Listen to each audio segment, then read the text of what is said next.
I'm like, what's that?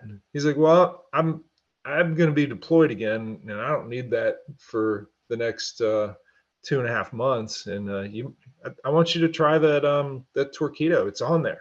I'm like, nah, man, I'm not. He's like, just shut up and try it. And I was like, all right. He's like, just promise me you'll use it once. And I used it once, and I went out on Loch Raven Reservoir, and You're listening to the Buckeye Kayak Fishing Trail Podcast.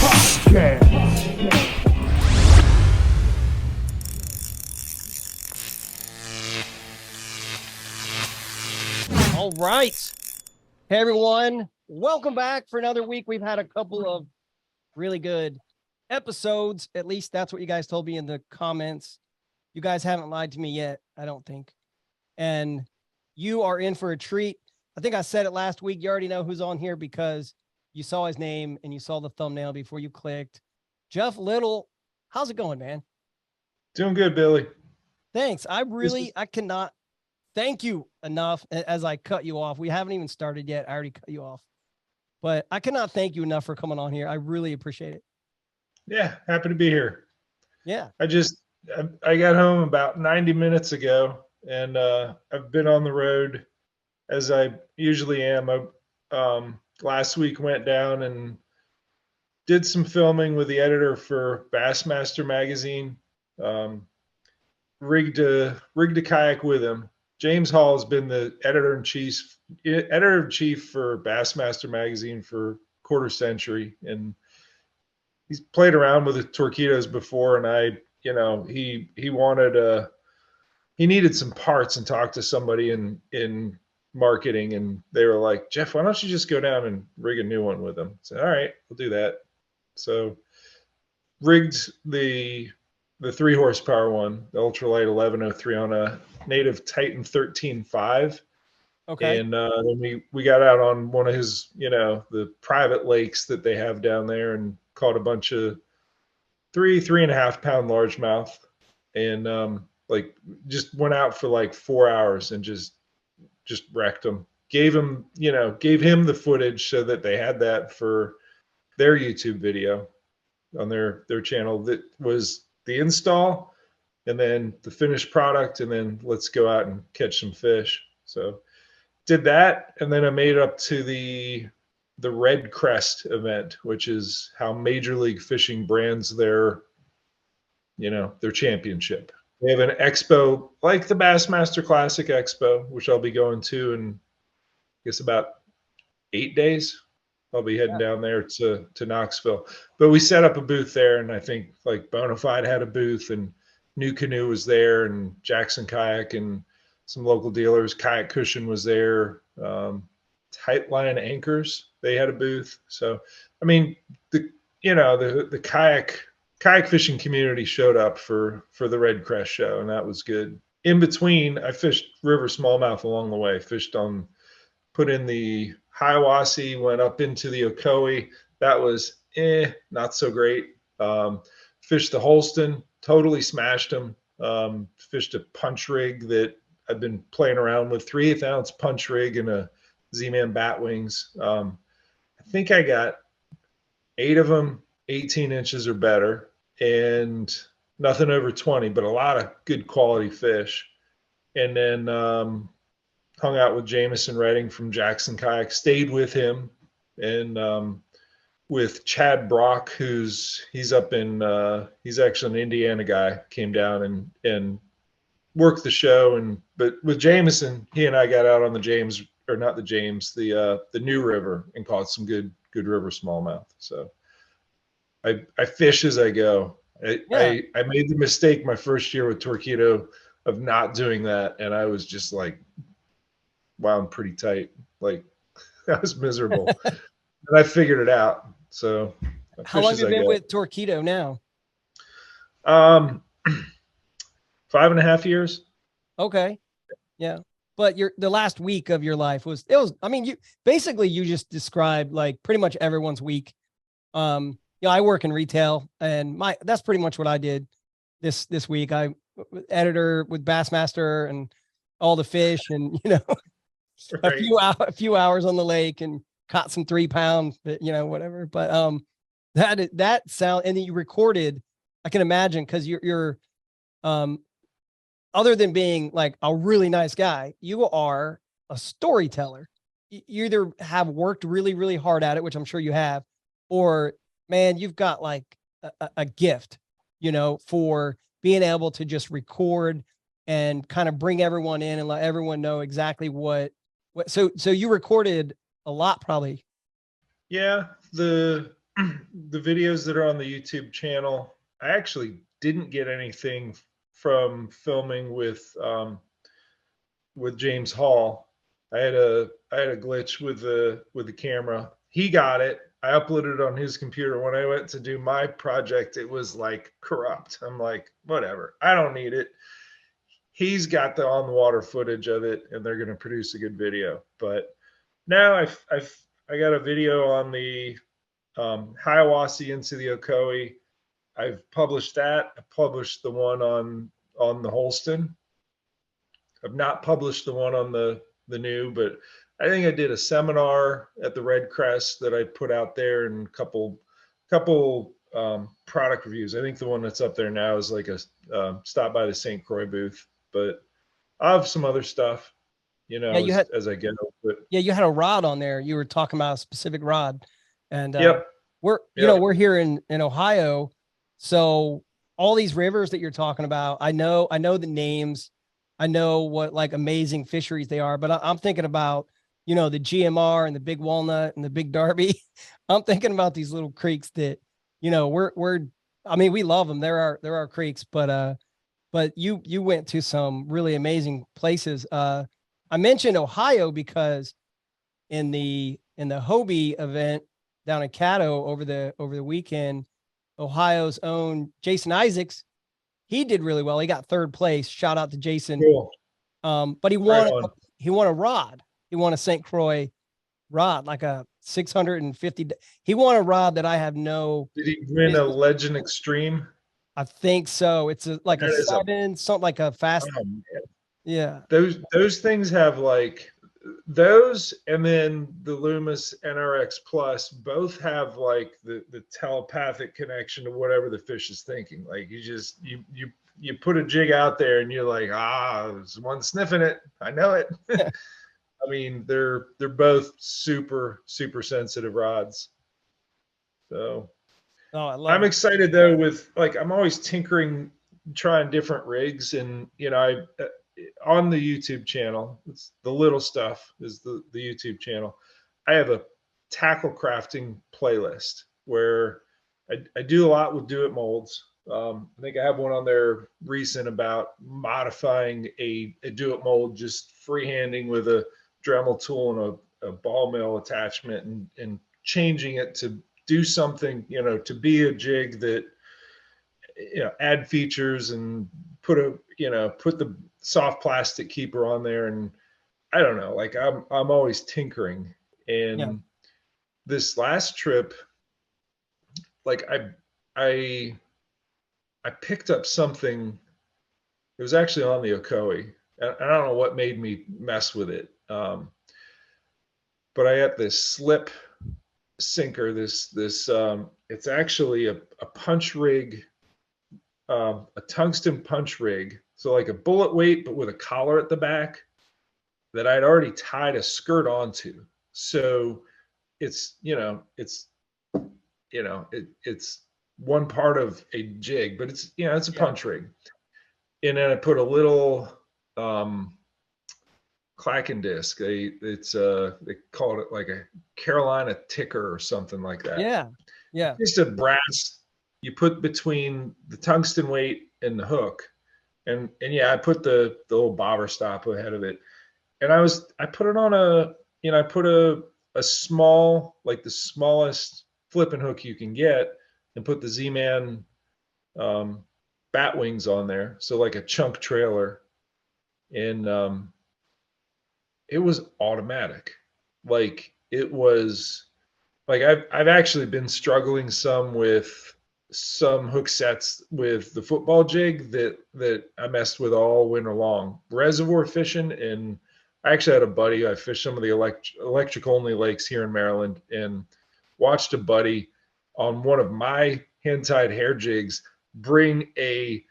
If this smallmouth wasn't knocking on the door of 7, I don't know what is. I mean, it was a giant, and he brings it right to the next, to the boat, and we're both looking at it, and I have the net in my hand. I'm about to get it wet, and it just opens its mouth, and I'm just like, no. Both of us were sick. I mean, it was right there. And I've been kind of scrutinizing and thinking through what went wrong there. And I actually had a day on the Susquehanna where I caught some great fish, but there was 2 of them I missed on a 3/8 ounce football head. And I'm always thinking, all right, what goes wrong there? And, I've analyzed everything from the rod I'm throwing it on to maybe I need to go with an Arky head to, is it my hook set? Is something wrong with my hook set? And I think there's something to that. I asked my buddy Dave Thompson, who he's a local kayak angler, does really well in the mid-Atlantic kayak bass fishing series. Very good jig angler. And I said, I'm struggling. I hate losing fish. And really what happens is, that football head just goes right up to the inside of the jawbone, and they're just clenched down on it, and they're not poked. You haven't poked them. And then they get close and they go, and their mouth opens and it falls out, and I just lose my mind. But what he had said is, what is your hook set? Well, I drop the rod tip, give it a crank or 2, and then hard as I can to snap it upward. And he's like, you getting all the slack out? I don't know. I'm not sure. If you aren't, that is the problem. And he sends me, and I can't even remember like which 2, just Bass Pros he sends me these YouTube videos on, but they talk about like, yeah, if you're snapping it on even a little bit of slack line, it's a problem. And I'm like, so what are you supposed to do? Just reel, like point it at it and just reel and then swing on it? He's like, yeah, that's it. And that's what those, so I'm having to kind of retrain the hook set. And I know it sounds crazy. I mean, I've been fishing such a long time and I catch a lot of great fish, but like, I'm never done learning. I never think I know it all, Yeah, well, I mean, seeing that 7-pounder swim away, you don't want that. It was Kevin's missed fish, but it was on my jig, and I was like, oh man. It was a 3/4 ounce football head. We fish some heavy weights deep in that reservoir. I mean, it was, it was right at the end of December, and anyways, all of that struggle of and me modifying jigs to see, all right, can I change the shape of the football head so it has more of a tapered up to the, the eyelet, and how can I engineer this better? And just by chance, I'm on the Ocoee, I'm not catching much, and I'm like kind of, I don't want to say bored or frustrated, but like when you get like that, sometimes you're like, I'm gonna try some goofy stuff. And I dug into there and I found this punch weight, and I made it, I don't know how long ago, that I only had like 2 of them. And I caught some fish on the Ocoee. I didn't have a great day there, but then the next day was on the North Fork, and it was like every fish I felt hit like a gunshot, and every fish, I take it back, I lost 1, but I caught a lot. I mean, they were hooked good. And I was like, this is better than fishing a jig. Like it snags less, and it's in the length of that tungsten weight. It's not all balled up. It always pierces their jaw. And in the hook set where I'm reeling down and then like totally feeling the weight of the fish, pointing the rod at it, and then leaning, a sideways sweep. It was so nice to just have that level of success, changing the rig, the rod, and what I'm putting down there. So anyways, that video's up. I think I called the video smallmouth smash fest, because that's how I felt the day was. It was just one after the other, good big river smallmouth from a small river. So. Yeah, and I did see that rig that you're talking about.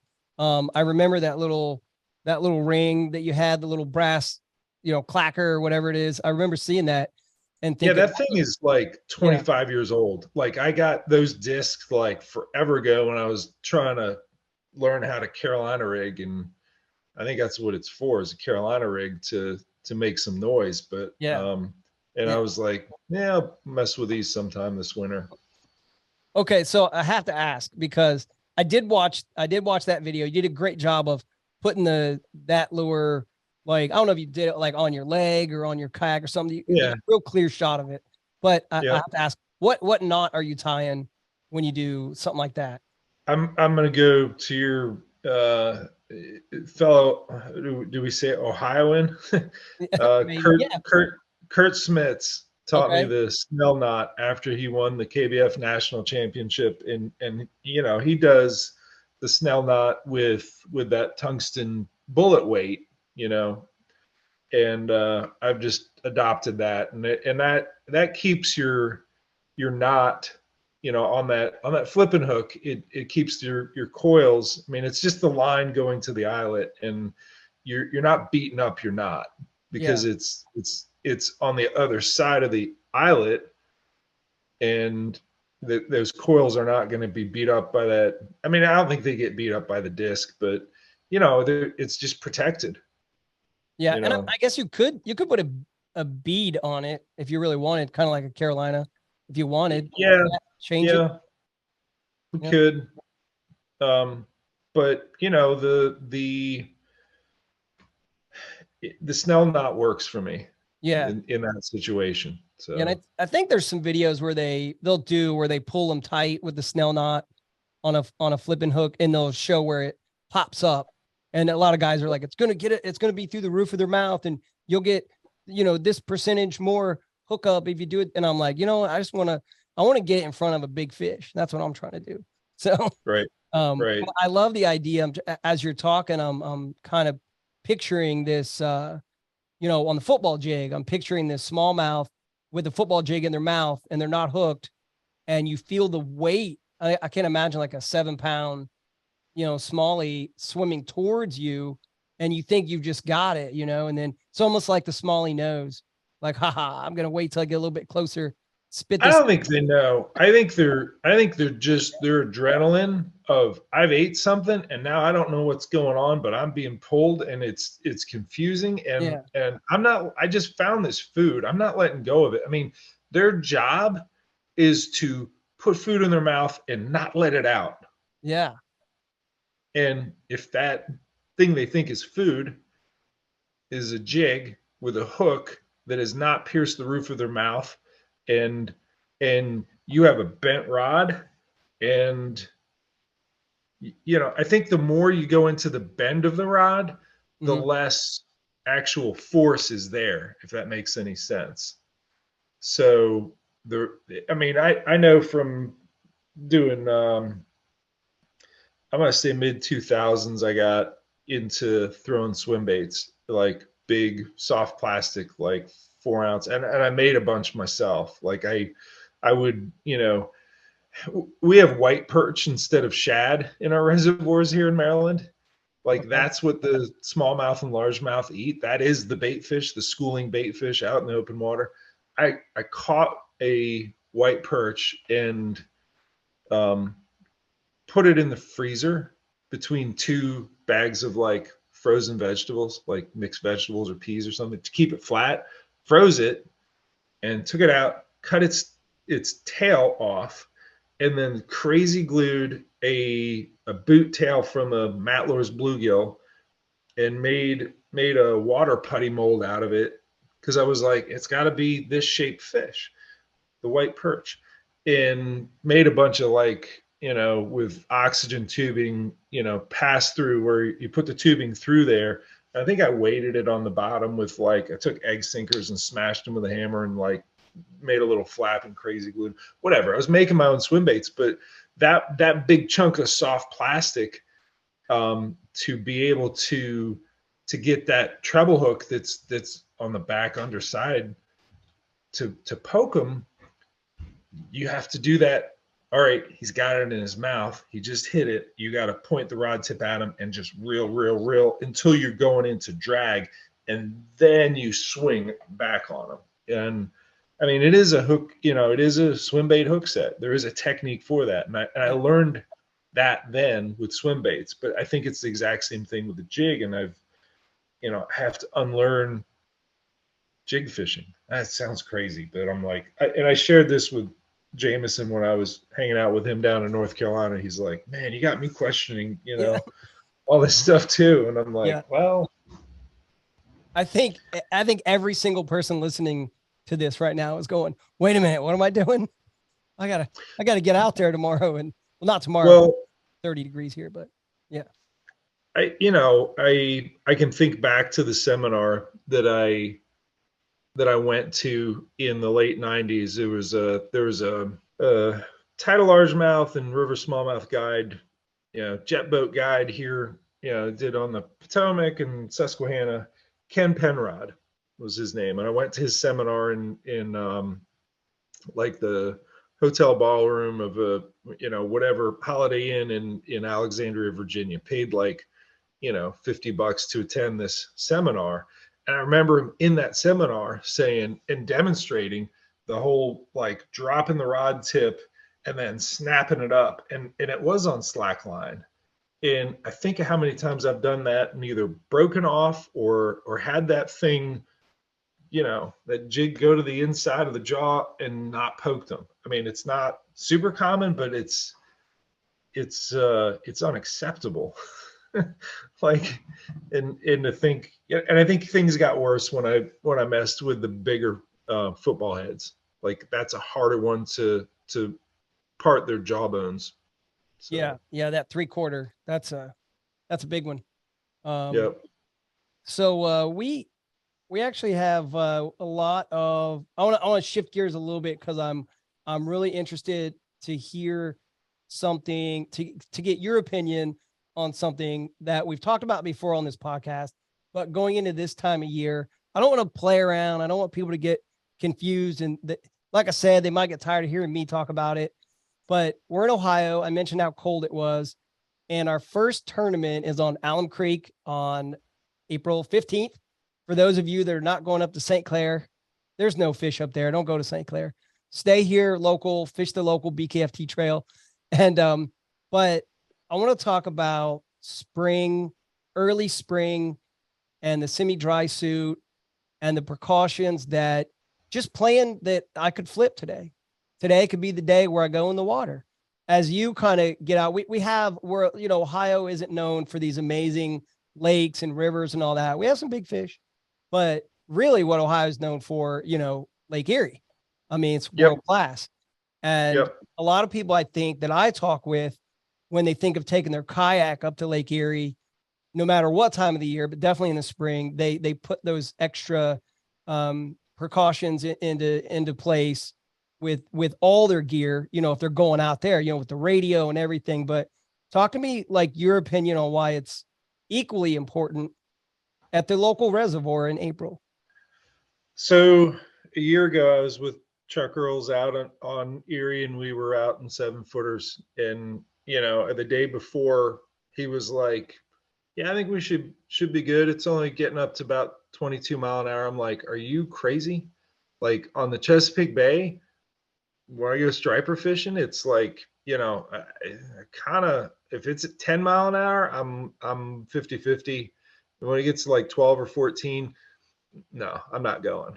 And the difference between Chesapeake Bay and Lake Erie is bowl shaped. Chesapeake Bay has a lot of interesting different contour changes where you can go from like 80 feet of water to like 9 in a short distance. And when you have the waves coming in, they can turn from, 3-foot waves to like a breaking 6-foot wave in just that spot at that tide. So I thought he was nuts, and I was like, I don't know, man. I'm not sure about this. But he was like, yeah, let's just go there and look. And if you don't feel comfortable, it's cool. We'll wait a day and see if the wind lets up. Well, we get out there and we launch at, I think it's Avon Beach, maybe, or it's Avon something. And we get past the break wall, and I'm like, yeah, they're big swells, but they're pretty far apart.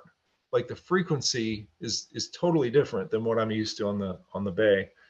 And we had fun with it. Like it was an experience.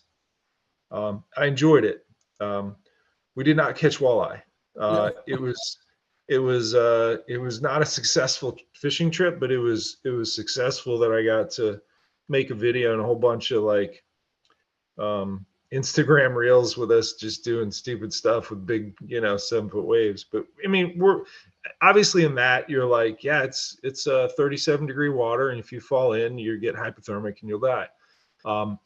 The scary thing is that you have so many people entering kayak fishing, and all they know is that, wow, today's like 70 degrees and it's sunny, and man, I've been cooped up all winter, and I'm gonna grab my kayak, and it's so nice out.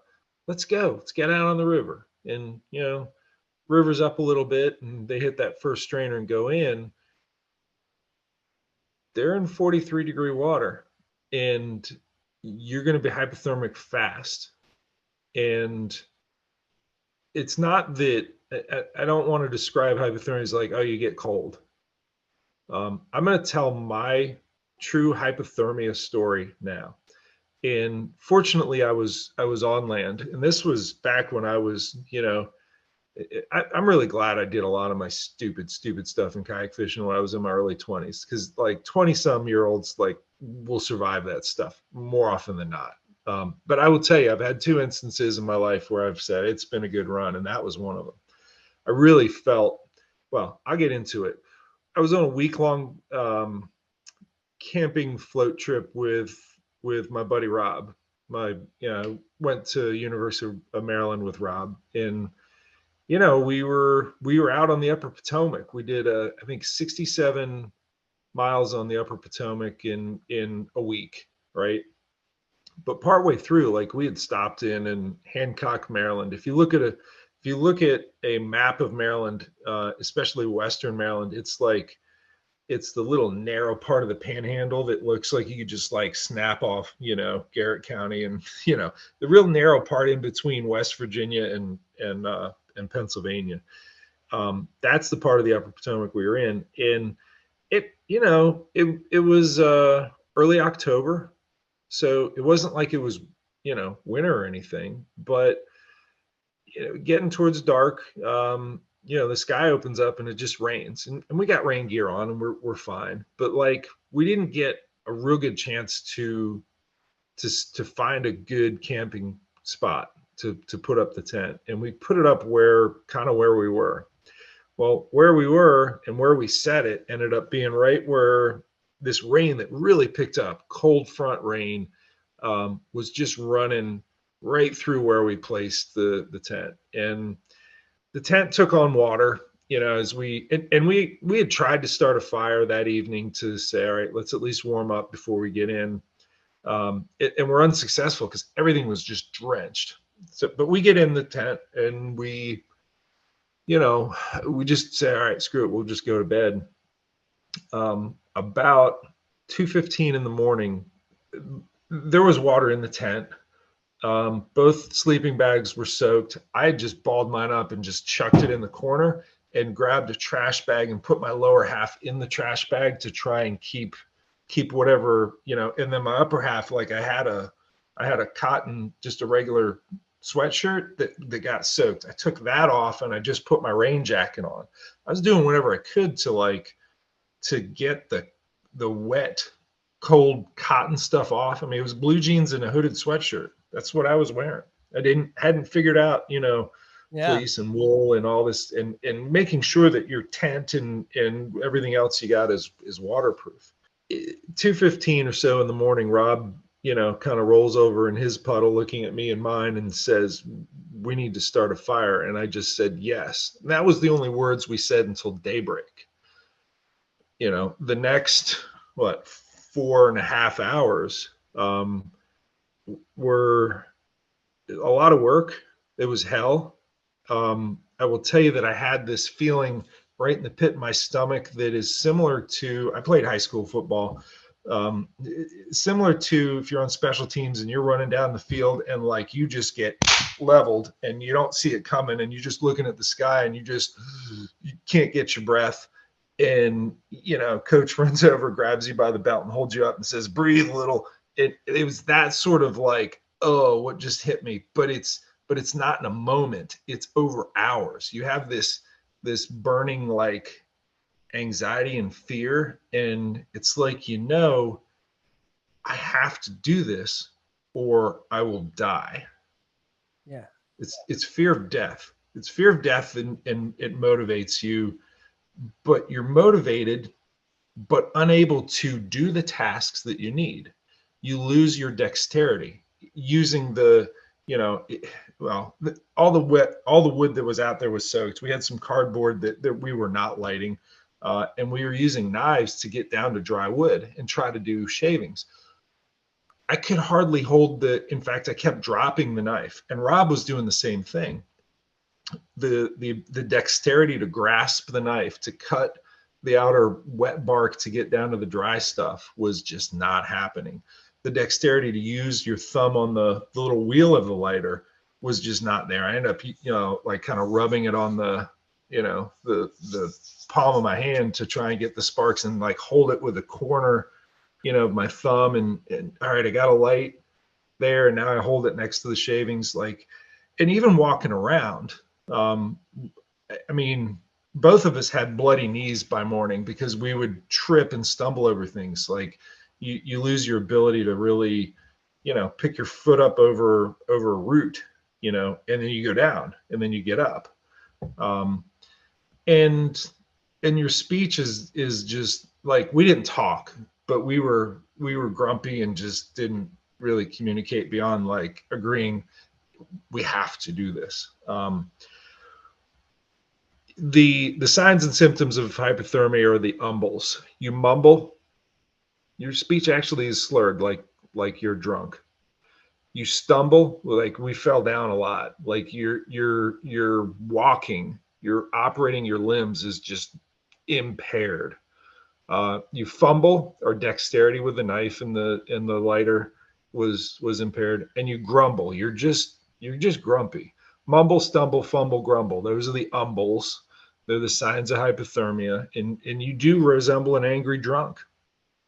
And if you see that in your friend, if you see that, you're probably not going to see it in yourself, because we all have this pride that like, no, I'm fine. I'm tough. I can handle this. This sucks. It's cold, but I'm all right. No, if you see it in your friend, you have to say, all right, we're getting out of here. We got to get you to a, dry car and get you warmed up. We eventually got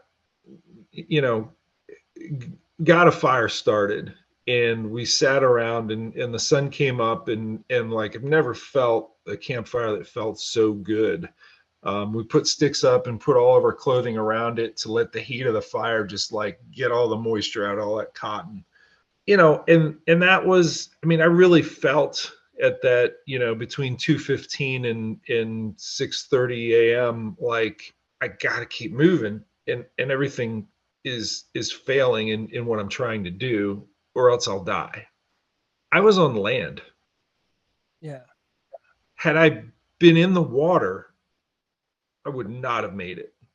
I would have died, because you got to swim, you got to operate your paddle. And this is, this comes back to, a lot of the kayak fishing skills. There's a playlist in there, kayak fishing skills, that goes over some, where I encourage people to flip kayaks. So you've had the experience of reboarding, and with a super wide kayak, you use the roof rack strap. You always keep a tie down strap with your boat, so that you can use it to climb up on top of your boat that's upside down, throw it across, and then climb up and then stand up on it, pulling that strap to flip it back over. We lose kayak anglers every year to hypothermia, and when they're found, usually the boat is turned upside down and the body is right next to it, face down, drowned, because they couldn't get back in. And hypothermia keeps us from being able to kick hard enough to get back in the boat. So you got to practice reboarding. The dry suit buys you time. It buys you time to figure out, okay, I've got all this crap on my kayak. I've got it flipped back over. It's right side up, but like I got a Yak Attack depth finder mount here. I got a cleat for the motor lift for the Torqueedo there, and I got all this stuff right in the way. Yeah, in the way, and you got to figure out how to launch yourself back in it, and you just have to practice it. And dudes with a big old gut are even worse off because they got to clear their stomach over that rail to get back in. You got to practice it. It's not easy. It's easier for me than someone with a big gut, but I don't care who you are. You're going to find if you practice it, you'll find a way to get back in there. So, in certain situations, like, and that's for if you're in open water. If you're in a river and you get, you flip upside of a strainer, a big, tree in the water, and your boat goes underneath the tree and is pinned, and you're just holding on for dear life to that, to that tree trunk. How long are you going to be there? You're going to try to get up, up onto it and climb up, and maybe it's a sheer, mud wall to get up there to get to dry land. If you can't do it, the longer you're in the water without that dry suit to keep you warmer longer, the more you're going to lose your dexterity, your ability to grip, and maybe have someone come help you out and get you out of that situation. The other part with the dry suit is when all of the skin on your body hits that cold water, you get the involuntary gasp. Think of it this way. If you've ever had someone be a real jerk and just throw a cup of cold water over the top of the shower curtain and get you, and you go, or if someone flushes a toilet and you got a plumbing system that just, you lose all the hot water and you go, when your body goes into that 43-degree water, and I've even jumped in water to get an anchor out in 60-degree water, I had to jump in and sit there a minute because you hyperventilate. You go, and then you breathe deep. And when you do that, when you gasp in air, because it's just, you can't help it. That much coldness hits all of your skin at once. If your lips are below the water surface, you're sucking air into your lungs. And when you've 25% filled your lungs with river water, you're already not good. Deep in the hole. You're deep in the hole. You need that ability to breathe, to the exercise and the physical exertion that you're about to do. You're diminished. So when you have the dry suit on, it sucks. You ended up in the water. You don't do the involuntary gasp. Your hands and your head are wet, and you start feeling a little bit of the coldness of the water, but you got some fleece under there. You got some minutes. You got some time. You're going to compose yourself and say, this sucks, but I just lost a few rods. I'm gonna have to flip this over. But I've practiced reboarding. I've been here before. I know how to get back in. I got to just do it. That's how we get kayak anglers to not die. Yeah. Well, I'm gonna give it a shot. I've talked about it before. I talked with Chuck about it. I actually went out with him on Lake Erie, caught my PB walleye with Chuck. Shout out Chuck. Nice. So it wasn't a Fish Chuck's the Ohio. best. Yeah. Fish Ohio is 28 inches on Lake Erie. That was like 26 and a half, but had a great day. But all along the way, man, he was giving, hey, do you hear that? Do you see that? Look over there. Do you see that? This is what that means. Do you see that? You know, so it was really cool. But I've talked about flipping my kayak because I have a Hobie PA14. I'm gonna do it. I've been talking about it, and I needed hearing you say it again. How many times do you have to hear something before you do it? So that goes to everybody. Get out there and wait till the summer and maybe when it's warm. Yep. But yeah, I remember going on when I was in my early 20s. I left Ohio and I went down to Beckley, West Virginia, down to the New River, and went on, some of those rafting trips. And I don't know if they still do it, but you could pay like extra money for the high adventure. Instead of on the big raft, you were on a raft with it was 3 friends and then the guide. So there's only 4 of us. And he would flip it on purpose. And first time he did it, and I saw him jump up there and then just got that rope off his belt and latched it on there and then just dove backwards off of flipped it back. I was like, what? It was like Spider-Man. Just seeing it happen, and of course the guide's done it who knows how many times. But I definitely need to try it out. And then, I have my son will be 17. He goes out with me too. I have 4 kids, but my son fishes, and not too long from now, we may be in a situation, 17 turns into 18, 19. He may paddle off on his own. And I got to make sure that he knows how to do that too. But right. I was thinking about something when you were talking about just flipping and all that. I really wanted to get into talking more about the Torqueedo, because I did put a Torqueedo 1103 on my PA14. And that's kind of how we got hooked up to begin with. I had questions. I watched, I don't know how many videos you have on the install. I watched the videos that were not my boat just to see like what's a little bit different from here. And I love how you're like, you can do it that way, or you can do this. You'll say, these are just some of the things I've learned along the way.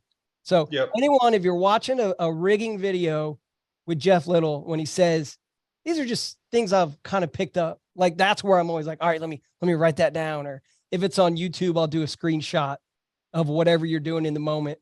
And so I have that. But when you think about the motors, and you think about the last like 20 years or however long we've come from, for me anyway, it's been like 25 years maybe of the kayaking.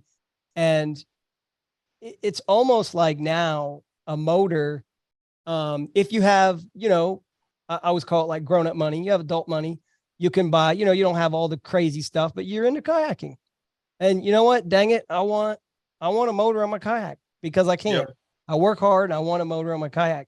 But do you think it takes away from the sport at all? And the reason I feel comfortable asking you, even though you're Torqueedo, you're the Torqueedo guy, is because you do spend a lot of time on your channel talking about how to paddle and some of those basics. And it seems like you really enjoy both. So I started kayak fishing in 1998. I was recently graduated from the University of Maryland and had not grown up money, but enough to get a Old Town Loon 138. Took it out on the Upper Potomac and, found a way to flip it on a log, popped up, and it was cold. And it was, again, another one of those, blue jeans and hooded sweatshirt kind of situation in early April. And, I got out of there, I lost some gear and popped up and kind of had some resolve of, I really like doing this, but like that sucked. That was awful. Like that took this fun thing and just like temporarily ruined it. So I got to get an education, and I jumped in with both feet to the whole whitewater scene, bought a different kayak with a skirt, got a helmet, nose plugs, and fished out of it. set it up for fishing. It was a perception access. So it was a creek boat.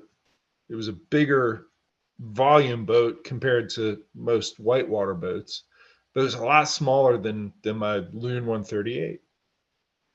And I took swiftwater rescue classes, and you know, I was part of the Potomac River Smallmouth Club, and I was not necessarily trying to get other people into kayak fishing, but like I was the only weirdo doing it.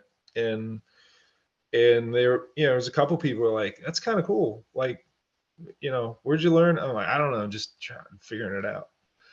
And I'd lend out my Loon 138, and they would have similar trouble, and I had people flip that and said, well, you got to lean into the rock, and I've learned this in the whitewater class. And then I started taking Rob, who was part of that hypothermia story, and realized that, hey, there is a lot to this, and the paddling skills are important, and the water safety, having a throw bag was important if you're really going after the whitewater sections, to be able to save yourself, get your pin boat out of a jam, whatever it is. And eventually, I think by 2001, I enrolled in the class to become an American Canoe Association certified paddling instructor. And I earned that certification at the lowest level possible. I got certified, but it was for like, I could take people through class 1 rapids, right? And I wasn't teaching people how to do Eskimo rolls and enders and barrel rolls and just whatever. I wasn't doing all the crazy whitewater stuff. It was just like, hey, we're going to look for the downstream point of V's, aim for that, and paddle hard through. And here's how we ferry the kayak, and how you peel out and eddy turn, and a couple other maneuvers, and hey, we're going to flip boats early in the day, so you know what that's like, and you know how to either wet exit or the procedure for getting that back in the boat and getting the water drained out. Like, that's what I basically set myself up to teach. But no angler's going to just go out and take a paddling class. So I overlaid a lot of fishing skills like pattern development, stealth approaches, forage assessment, and individual patterns for river smallmouth. Maintaining boat position, all of these things that I had learned by screwing up. I overlaid a fishing class on a paddling class.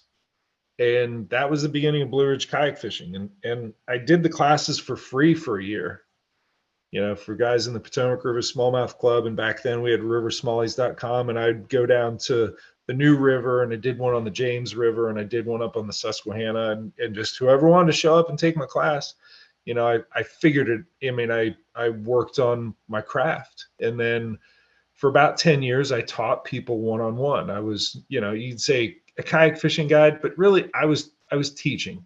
It was a class. You signed up for a class with me. And I did it on the weekends. It was just a part-time gig, and it was fun. And the whole time I'm doing, I'm getting more involved with Wilderness Systems. I was a pro staff, and I became pro staff director for them. And I wrote a lot of articles, and I ended up, at the end of that, I had to switch jobs. I was running a kitchen in a nursing home, and I switched to a different nursing home. And that was a hostile takeover. I had a lot of trashy people from Baltimore working out there. I had to get out of that kitchen because they were just awful. There was a day I actually had to wrestle a knife away from a person that I had fired that was chasing after my dietitian. It was ugly. So I couldn't just say, hey, I'll meet you on Saturday at Mott's Run Landing on the Rappahannock, and we'll do this class. I couldn't do it anymore because half the time I'd, get a call from the night nurse saying, hey, Jeff, your kitchen is dark. Usually your morning cooks have been in there for an hour and a half. You might want to come over and cook breakfast for 138 old folks. So I couldn't do my classes anymore, but I still wanted to teach. Yeah. And I started teaching the video camera. I made 4 different DVDs. I was just teaching all these skills through video, but I was a paddling guy. And Chad Hoover, who was doing the early work of starting KBF and getting the format down on doing catch photo release tournaments. He was on the Wilderness Systems teams with me, and he was in the Navy, and he had been over to Germany and met the Torqueedo guys there, and they were like, I guess he saw that opportunity, like, hey, this is something that can work for like the heroes on the water, getting the guys that don't have limbs to get out there and enjoy kayak fishing. And he thought that's a good tool, the ultralight. If we get that on some kayaks, we can get these guys that have lost their legs or whatever to go kayak fishing with us and enjoy it. And he came back and kind of from the beginning of KBF said, we're going to allow motors so these disabled veterans can be part of this. But also we're going to allow it for everyone, because if we don't, we're not going to have these products for our disabled guys. So we need to support this product and have everyone using them. And I would, I didn't know all of that. I just knew that Chad was like, you got to try this out. And I'm like, no, man, I got my paddle. I'm good. Like, and it's weird if I'm the paddling instructor, I'm using a motor, not just no. And for 2 years, I was like, no. And I went down to where he was in Virginia Beach. He was stationed down at Norfolk, and he had a film crew and he was doing his TV show, and he wanted me to come be part of that. And at the end of it, like I stayed with him. And at the end of that, 4 days, I'm getting ready to go drive back to Maryland, and I'll go out to my vehicle, and there's a Wilderness Systems commander along with my boat that was up there strapped to the the roof of my car. I'm like, what's that? He's like, well, I'm going to be deployed again, and I don't need that for the next 2.5 months. And I want you to try that Torqueedo. It's on there. I'm like, nah, man, I'm not. He's like, just shut up and try it. And I was like, all right. He's like, just promise me you'll use it once. And I used it once, and I went out on Loch Raven Reservoir, and I went up to the top of it. I'm like, this is pretty cool. I made it up to somewhere I hadn't gone before, but it still didn't fit in with what I was doing. But I was like, it's cool. It is cool. I'm no longer against it. I see its utility. And the more I got into things like fishing for striped bass on the Chesapeake and paddling for like 12 hours, trolling, those those saltwater X wraps and just covering the distance, I was like, we're doing 18 miles today, and it would help. And eventually I came back. I'm like, all right, where do I get one? He's like, well, I'm starting, Hook One, which, he started that shop. He's like, but I think we can get you one, from Torqueedo directly at a discount or something. And I ordered one and got a deal on it and did the video and really started using it in rivers. And that's where, to me, it really took off, because I realized, and the first thing I did with it is I went to a local fabrication shop, and I'm like, I need a rock guard on this. Like, how you guys put the pitchfork head with the hose clamp and weld it together, and we put it in front of the regular prop. And he's like, yeah, I've done a bunch of them. I'm like, I need you to do it with this. And like, that thing's looks weird, but we'll figure out something. And Dwayne Graybill was his name, up in Tawnytown, Maryland, made the first one, and he did it for a couple years. And eventually Trey Leach with Innovative Sportsman picked up that design, and man, it's like the cornerstone of his business anymore. Like, he used to do mostly like agricultural and automotive and some marine type jobs, but now it's like kayak fishing is a big part of it. He makes rock guards, and if you order it, one from him, you get the free rock guard. But it took me a while to come around to the idea of this is a good thing, and especially river fishing, where you put in, and that's exactly what I did on that North Fork Holston. I was solo, I was by myself. I Yeah. put in somewhere and I motored up through class 1 rapids. I went 5.5 miles up and smashed them. I didn't set up a float trip, and it opens up a whole lot of range. The longest day I've had with one, Marty Mood and I. Marty was probably one of the, I guess, the first Hobie pro staffers. He actually won the first Hobie Worlds. But Marty's, for sure an OG in kayak fishing. He lives close to me now. He did a lot in the Navy, but he's in Northern Virginia, and he and I kayak fish together a good bit. Another Team Torqueedo guy. That we went out on the Chesapeake Bay trolling for striped bass, and I was like, I wonder how far I can go with the 1103 and one 915 watt-hour battery. And I planned it out, and we circumnavigated Kent Island, and I didn't really know how far it was. I think I mapped it out, and I did a horrible job charting. Like I got it wrong. I was like, I think this is like 26 to 28 miles, right? I drew straight lines on a map and a chart, and I was like, all right, this is what we're gonna do. And I'll tell you, I brought a second battery, but it was my goal to not use it. Okay. And because you have the GPS unit in there and it tells you your remaining range at whatever throttle setting, I figured, all right, we'll be able to do this if I maintain, 2.6, 2.8 mile an hour, and use the tide and wind in your favor where you can. The last little bit, we had both of them fighting us in the dark, taking waves to the chest. I mean, it was rough, but I got around, with Marty. Marty was actually in a 403 he was in an Outback.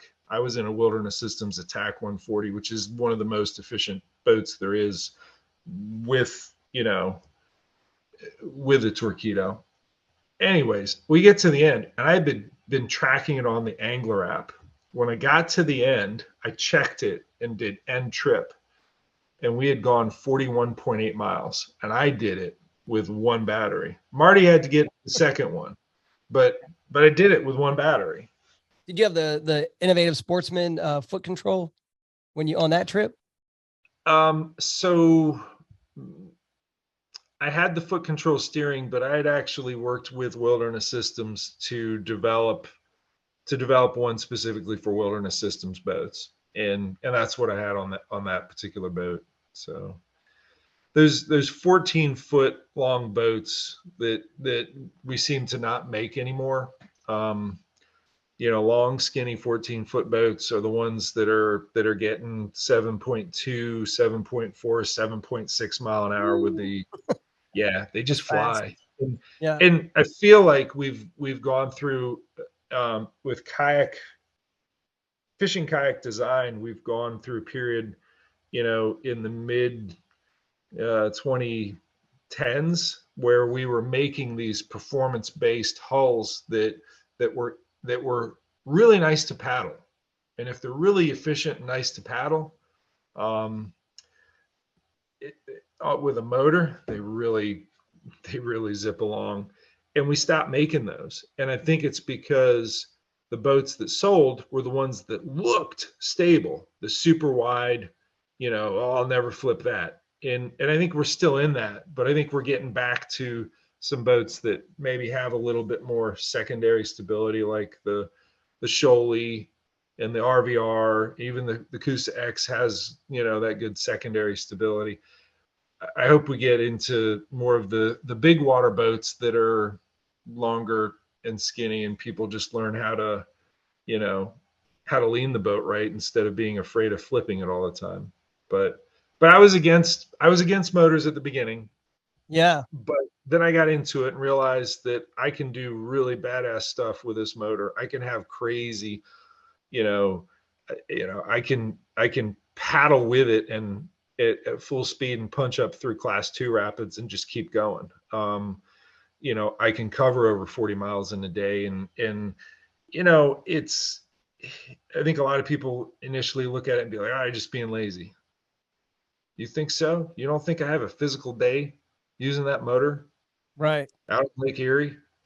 and 7-footers, or punching up through a class 2 rapid on the Susquehanna and say I can't get up. Even on the North Fork Holston, there was a class 2 I couldn't get up through with a motor. I got out and I dragged it. Up the bank and around and kept going. So and you were like pretty deep too. You had your dry suit on, but the water seemed like it was getting a little deep before you launched. It was swift, and I was like, I have to do this precarious sort of balance between like, all right, jump up, put my butt in the seat, grab the paddle, start paddling before I can reach down, lower the motor, push the throttle forward, and then boom, go. If you don't get that right, you get sucked back down and you got to start over. Yeah. and you may be sideways, which is not good. No. So I got, I went up a good distance, and I was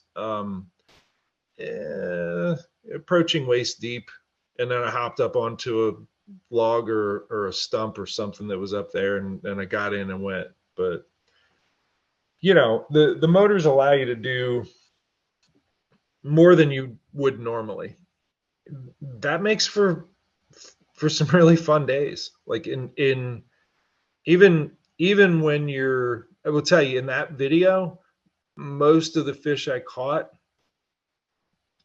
I had the motor on at a low setting, and I was flipping that punch rig into an eddy that was totally still, but I'm in water that's zipping along at 1.5 miles, 2 miles an hour. Yeah. And the motors just hold me in position. I use the foot control steering to hold me there. And people talk about, oh, you got to have spot lock. I'm like, yeah, I go in places where I use that motor and foot control steering that your spot lock would be sucked way down. Well, like it's 105-pound thrust, motor that is, it just, you have the power, and you learn the foot control steering pretty quick, and you can hold in places.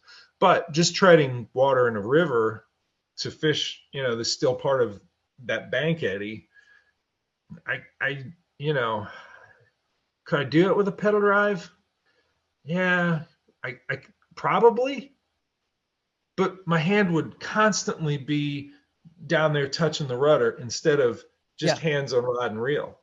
Yeah, and I have the 360, the PA14s at 360. So what I've been doing, I've only had it out a few times, but I just have my fins flat on the bottom of the boat, and then I use the cable to cable it, so my drive is in. But because I was like, well, I'm going to want the drive. And what I noticed was at a real slow speed, the foot controls. And again, anyone thinking about doing this, you've got to go watch all the videos. Like when you talk about let off one before you press the other one, like all the little tips. If I hadn't just watched those videos over and over and over, who knows what kind of mistakes I might've made. And then just even with the knot, like just tying the spectra cord a certain way so that you leave room to make adjustments, when you need to change everything. But I'm looking forward. I will direct folks to if you go to the Little Stuff YouTube channel, just go to YouTube and type in The Little Stuff, as in I'm Jeff Little, and it's a little stuff that makes the difference between fishing and catching. It's my tagline. Go there, and then you look at playlists, and I got a smallmouth playlist, a redfish playlist, a striped bass, a largemouth, a spotted bass, a walleye, conservation, conservation, tackle crafting. I got all kinds of stuff, but the one for the ultralight is the Torqueedo ultralight installs speed and range, whatever. It's just Torqueedo ultralight in there, and go down that list. Chances are I've done it on the kayak you own. And if I haven't, reach out to me, through the Instagram is the one I look at the most, is Jeff Little Kayak Fishing. Or you can reach out, or you just call me, 815-528-2007. It's my Torqueedo phone number, 815-528-2007. And I'll walk you to, the one that's closest to the model of kayak you have. And there's enough shops out there, though. If you look at it and you think that's cool, I I'd love to have that. I don't feel secure in my own abilities to drill holes in the kayak. Yeah. Find a dealer. You Well, and know, since dealers. we're I here, train a lot of dealers how to do yeah. this install. And if you think you have to go across the country or you have to go wherever, I mean, we have in Ohio, we have Raccoon Creek, Strictly Sail, and then Chuck Earls. Don't Yeah, overlook Chuck Earls will sell you a Torqueedo and he will install it for you. So all three of those companies. definitely. If you're on the north side of Ohio, Yeah. go through Chuck. Chuck is special. That he is a what I refer to as a first generation kayak fishing guide, meaning I don't think anyone else, he's not following in anyone's footsteps, being a walleye kayak fishing guide on Erie. No one else has done that. He's the Right. first. And he took this massive leap of faith to say, I'm going to walk away from retail and just do this because I want to do this. And it's tough. It's scary. It's can I make enough money to, you know, to support myself and he has a daughter and to, is this going to work? And that's where I looked at him and I'm like, it's cool that you're using the motor, but like, dude, you know how to do installs. Like, why don't we'll just make you a dealer? And, he's good with his hands at rigging anything and fixing stuff. And it's part of the way that dude just grinds and makes stuff work. But, support someone you know, who's doing really great things for the sport of kayak fishing. And, you know, he can do it. He'll do a good job. Yeah, absolutely. Hey man, look, I know I said you said we could talk forever, and I do try to keep these a little short, usually about 40 minutes. This is a good one. I knew we'd talk longer than that. How long But have we gone? hour and 20 minutes. Okay. It went quick. Hour and 10 minutes. It did go quick. I could talk to Yeah. you for hours, but I Let's want to do another 10. Come on, let's do man. it. Well, Give me another 10. I have a question for you because I want to also no one wants to go read the rules. I think Chad Hoover said one time that he buried some gift card codes into the KBF rules to see if anyone would find them, and they were there for a long time. And It's so Chad. yeah, so I want to do Uh, on this podcast, I want to give people like a little, like one rule every podcast so that we can, over time, we've covered a lot of the rules. So one of them is when you put your hand on the fish, you've been around a lot of fish, Jeff Little. mhm. So when you put your hand on the fish, you cannot have your hand under the gill plate. You'll get DQ'd. But why is that a bad idea for the fish? If I could reach down in your airways and reach down your mouth and into your lungs and start poking at your inside of your lungs, like that'd be bad for you, man. Like that would be, you'd get a cold, you'd probably get pneumonia. Like you'd have trouble breathing. I mean, you probably have trouble breathing because I'd have my hand down your, but like it's sensitive. It's their respiration. Those little filaments of on their gill arches are it's how they breathe, and they're not all that tough. I mean, they're protected by that gill plate, right? Um, you just want to.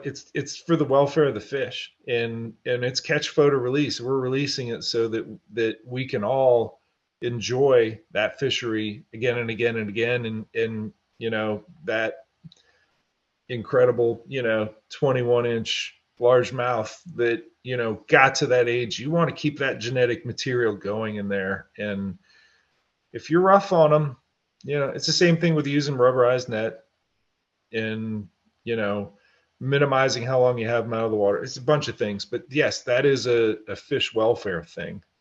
Yeah. Be nice to their gill arches, Yeah. Hear how that? they breathe. Yeah. So, and if you don't, you're gonna get DQ'd anyway. Yep. The tournament. So there you go. That's the tackle. Not I was gonna say tackle tip. Thought I was like my guy Canelli for a minute. That was the rule tip of the podcast. We do another thing. We're not going to do it on this one, but my buddy Matt Davis is really into trivia, and sometimes we'll call him and do a trivia question. He has some of the outdoor fishing trivia questions he has, just so good. So we'll do some of those in the future. Before we started talking, we were talking about invasive species. Oh, so I went with Raccoon Creek down to Florida, down in the South Florida, Miami area. And we went for peacock bass, but we took a couple days where we went catching some Mayan cichlid and some snakehead. And I recorded some video because I got a new Insta 360 camera. I love the camera, by the way. I got one of those. They're cool. I love it. Yeah. I have the X1 X2, but the X3 just came out and it's pretty cool. Check this out though. I'm going to do something with the Torqueedo. Now I'll get back to that other story. I bought a remote. It's a GPS remote for the Insta 360 1X2. And it's made for, like motorcycles and cars and stuff. So you can see the speed and you can see the path that they took. But the GPS is in the remote to your camera and you can overlay it over your video. So I'm going to do that with the Torqueedo and see how close that speed is to what's on my Torqueedo and on my graph. So I have 3 different speeds, but it'll be cool to see it on the screen, I think. But yeah, if you guys haven't checked out those Insta, do you have one of those or do you have the modular? 3. I got the 3. Oh, the 3. Yeah. And I just got it and I filmed some stuff. I actually filmed Jameson Redding and I like both in formation, zooming down the New River at speed. And I got lots of different angles. I did a little bit on my own on the Holston, and I looked at some of that, but I haven't fully figured out how to, like, I can see what I got, but I haven't figured out the editing yet and how to take it from their editor and put it into Final Cut. So I'm at the really early stages of figuring all that out. Well, I can't wait to see what you do because your videos are great already, and I got a little frustrated with GoPro because I don't think the software and even the hardware in some cases it's not intuitive, and so I would get frustrated with it. And the Insta 360 is just I love it. So a lot of I did my first Hobie tournament was on the Susquehanna. Another bucket list. It's the only time I've been there, but I had my Insta 360 with me for that whole trip. So that was a lot of fun. If you guys haven't checked that out, this is BKFT podcast, but go check out BillyKayaks if you haven't already and watch that Susquehanna video. And so I'm down in Miami and I caught a snakehead, recorded it on my new camera, and I released it into the water. And at the time I wasn't doing a lot of YouTube. I was starting up with TikTok, and TikTok they really tore into me, telling me that I'm not allowed to release it. You're going to jail. I'm turning your name and picture over to the Florida Fish Wildlife. And you were telling me that's nothing new. So, oh my gosh. So we have northern snakehead in our Chesapeake Bay drainages. Same places we have tidal largemouth in the tidal Potomac and the upper Chesapeake Bay and those eastern shore rivers that, are brackish and then freshwater, which is pretty wild. Like you can go on some of the eastern shore rivers and catch, and I've done this, snakehead, 4.5, 5 pound largemouth, and then 28-inch striper all in the same day. It's pretty cool. But we've been catching them for years, and when they first were kind of new on the scene, and it was a lot of news about it, and I think Bass Pro Shops said yeah, for each one you kill and like bring in and show us that you've killed it, you get an entry for, you know, a drawing for a $200 gift certificate. Well, that telephone game like story of like, hey, if you bring a snakehead to the Bass Pro Shops in Baltimore, you get $200 gift certificate, that turned into so much else, so much other misinformation. But some of it is that like, hey, if you release it, they're like Maryland DNR is going to come take your house or something. You know, I mean, Yeah. I'm being silly, but like you're in trouble, you're going to jail, or you're this and that and the other. And the truth of the matter, that the rule is that you are not allowed to transport that invasive species while it is alive. Really, functionally, what that means is you're allowed to catch it and then release it. It's not breaking any laws. You're allowed to catch it and harvest it, but you must kill it immediately and not like put it on a stringer and leave it alive, or put it in a live well and leave it alive, or throw it in a cooler and not have brained it before you throw it in the cooler. Like, you got to kill it if you're going to harvest it. And the concept is, or what they're trying to avoid is having people, you know, throw it in a cooler and keep it alive and play Johnny Appleseed with this species that you don't know what it's going to do in another, you know, in another fishery. I don't, you know, if you look at the electroshocking data of this northern snakehead in our whole, you know, Chesapeake Bay drainage, the tidal Potomac for as an example, the largemouth fishing is better after they've been there for 10, 15 years than it was before. I'm not saying that there's a, you know, correlation, but it hasn't hurt it. It really hasn't hurt it for the number of quality size largemouth. If you look at Virginia Department of Game and Inland Fisheries, shocking, same thing with Maryland DNR, of, you know, before there were snakehead and now that they've been around, it's as strong a fishery as it ever was. Yeah. It's not always going to be the case. The really scary thing though, with other, and they're just trying to get people to not move fish around. That's the bottom line. Don't take it upon yourself to think, hey, we got this species here, we'd like to have it over there too. No, that's not your job, and that's irresponsible, and you can destroy a whole other fishery. And we've done this forever. I mean, a lot of our waters on the East Coast, or the smallmouth is not native. And you know, we've done this with all sorts of other species, and we need to stop. I don't know that we're ever going to. It's just human nature. The scary one is our tremendous, you know, river smallmouth fisheries and our shoal bass down south in you know, in Georgia, Alabama. I'm going to say spotted bass, but it's really an Alabama bass. It's like a spotted bass. People move them around. People actually brought them up into Virginia and let them loose in Diasond Reservoir, and so they put them in Clater Lake, which they're spreading out from Clater Lake, which is a dammed up portion of the New River. And everywhere they put these fish, or that they get on their own, within 10 years, they genetically displace either the smallmouth or the shoal bass, to the point where they're no more smallmouth. They're only this Alabama bass, or like, it's like a spotted bass.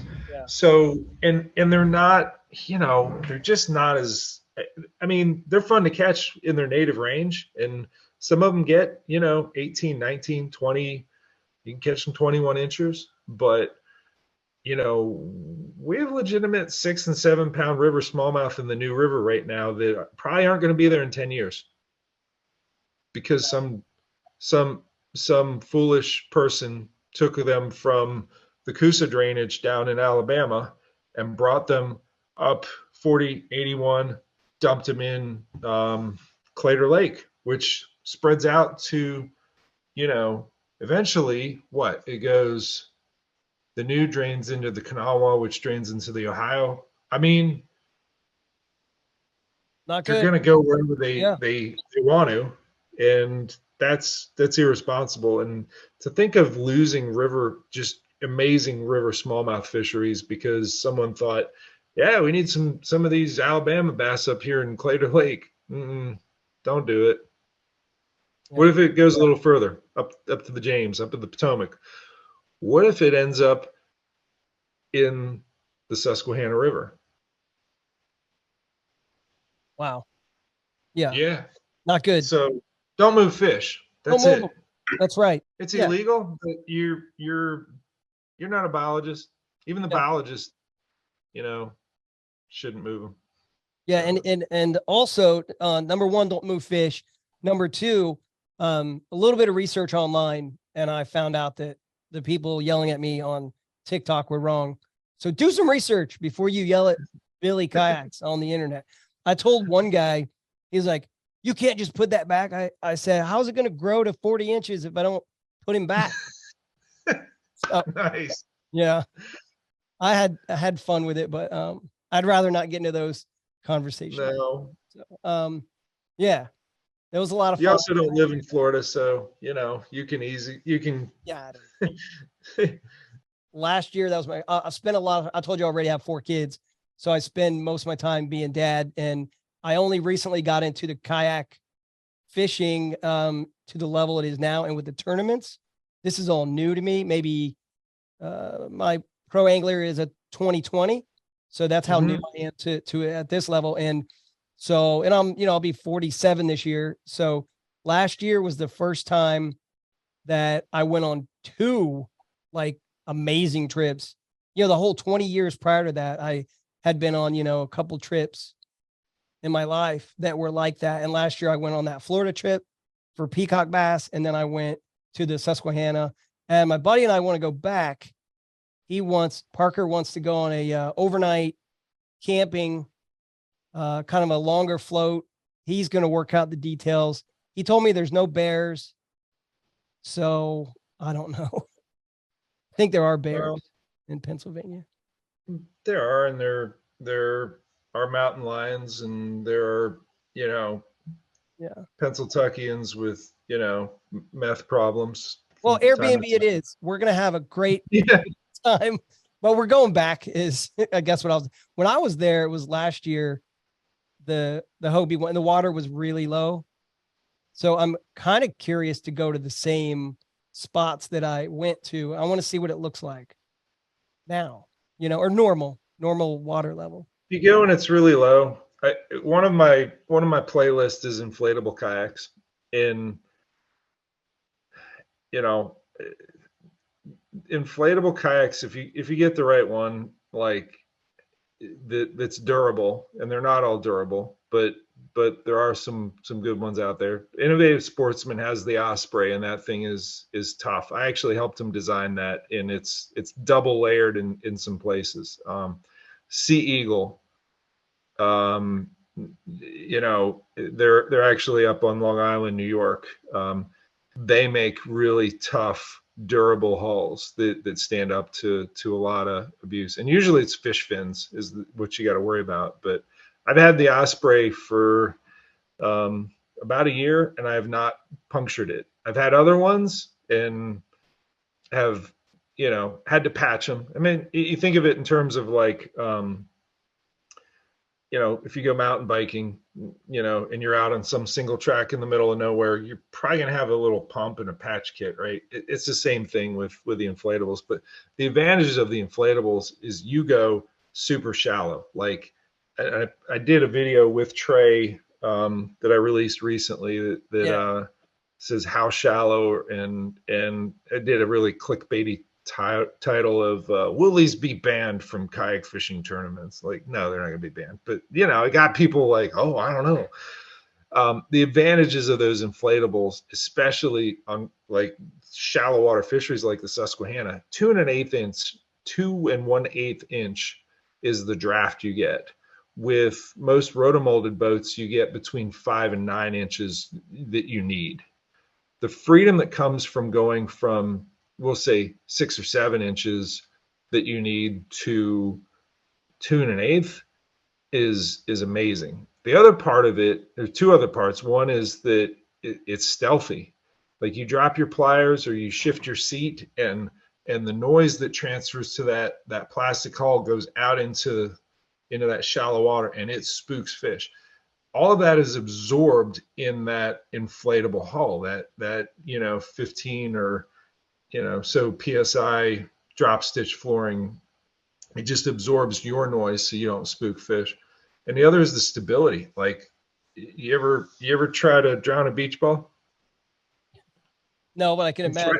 Think of holding a beach ball underwater. It just doesn't. It's the Yeah. same physics at work. The inflatable, you stand up on that thing and really lean on the edge, and it's basically not going down.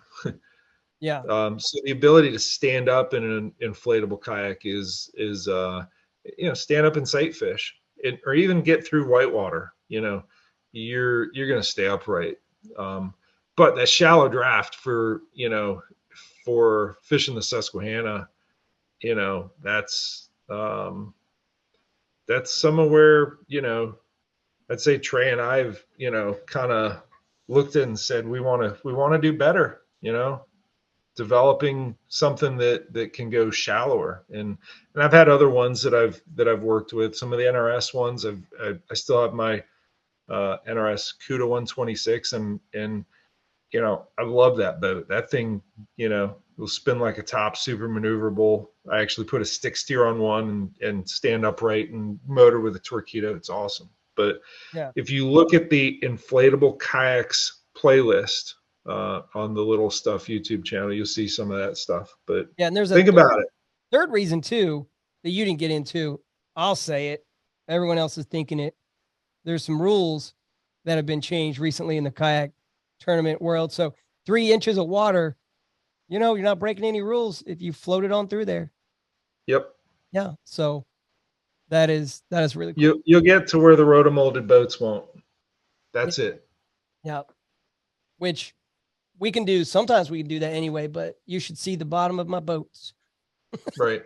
But not in a tournament. You can't do it. But yeah, I love it, man. Listen, I cannot wait to get my Torqueedo out there and see how shallow, see how much I can push it. I want to go upstream.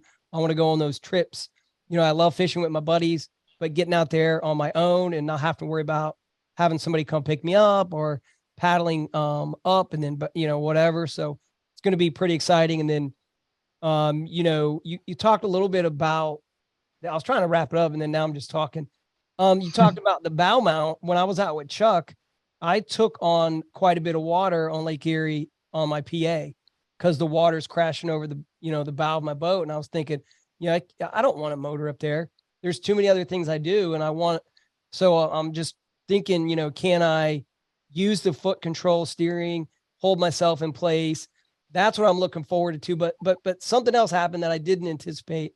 And that's with my 360 drive, I could go 3.5 mile per hour, whatever I needed to with my side scan.